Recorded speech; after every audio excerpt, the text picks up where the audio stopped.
Six students open the GK book, chapter 7, Indian brains. इस chapter में हमारे देश के कुछ बहुत फेमस साइंटिस्ट के बारे में दिया हुआ है। तो हम एक एक इसमें जो क्वेश्चन दिया हुआ है तो ये पूछ रहा है कि ये हैं कौन।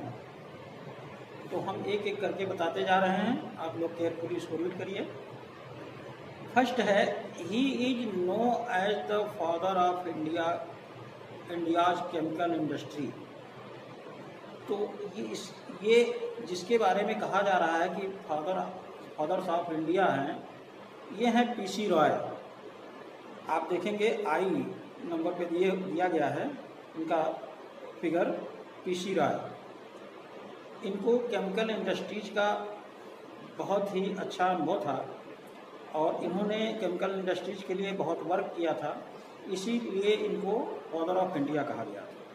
सेकंड देखिए, he discovered the Raman effect and won the Nobel prize for physics in 1930। CV Raman, B पे इनका फिगर है, सीवी रमन। ये रमन इफेक्ट क्या है?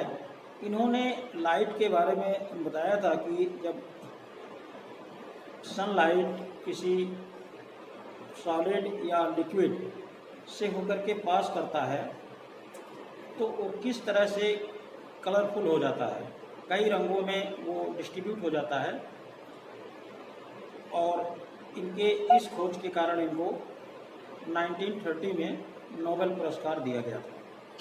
थर्ड देखिए, he is a great astrophysicist who developed conformal gravity theory with Fred Hoyle of Cambridge University. तो इनको आप नहीं जानते होंगे, जेबी नार्लिकर, इनके बारे में कहा गया है, तो ये आप इसमें फिल कर लीजिएगा जे। फोर्थ देखिए, he is called the father of nuclear science in India. Homi Jahangir Bhabha इनका नाम था।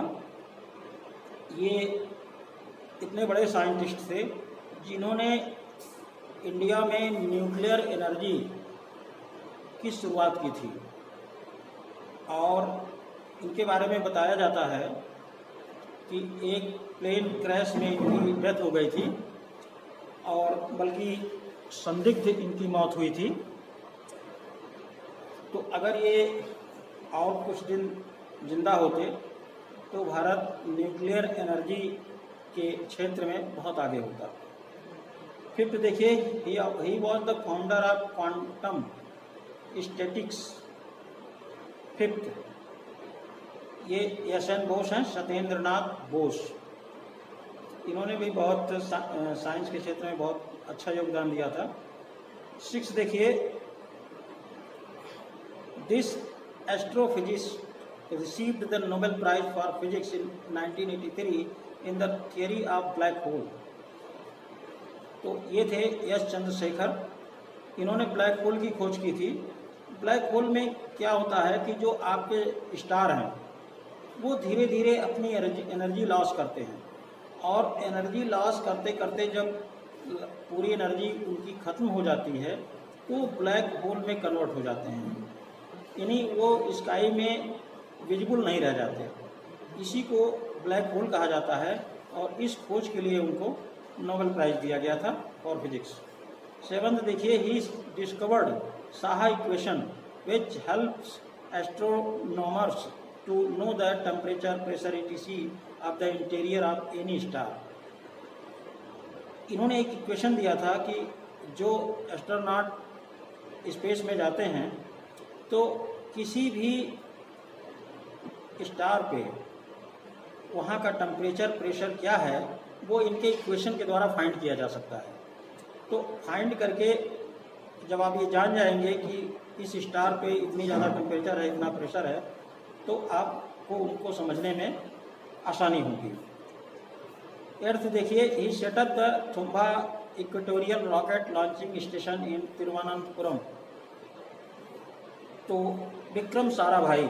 आज इंडिया के जितने भी सैटेलाइट लॉन्च किए जाते हैं वो mostly Vikram Sarabhai space station से ही लॉन्च किए जाते हैं। तो ये इंडिया के ऐसे साइंटिस्ट थे जिन्होंने सैटेलाइट लॉन्चिंग की शुरुआत की थी। तो इसीलिए उस स्पेस स्टेशन का जहाँ से सैटेलाइट लॉन्च होता है उसका नाम ही रख दिया गया विक्रम साराभाई। यह पे दिया गया है इनका नाम। और 9th देखिए, the father of India's missile technology popularly called the missile man of India. इनका नाम आप बहुत अच्छी तरह से जानते हैं, डॉक्टर APJ अब्दुल कलाम। ये इनको मिसाइल मैन कहा जाता है। ये इंडिया के प्रेसिडेंट भी रह चुके हैं और भारत में मिसाइलों की शुरुआत इन्होंने ही की थी। 10th देखिए, this great biologist invented the crescograph. Crescograph ये JC बोस ने इसका इन्वेंशन किया था। ये एक ऐसा इंस्ट्रूमेंट है जिससे हम प्लांट्स के गतिविधियों को रिकॉर्ड कर सकते हैं। 11 देखिए, he founded the theory of numbers. Yes Ramanujan, ये बहुत बड़े मैथमेटिशियन थे। इन्होंने थियरी ऑफ नंबर्स को फाइंड किया था। तो ये G पे है इनका फिगर, तो इसमें G फिल कर लीजिएगा। 12 देखिए, he received the Nobel prize for medicine in 1968 for discovering the genetic code. तो ये जो है मेघनाथ हरगोविंद खुराना यल, तो इसमें फिल कर लीजिएगा।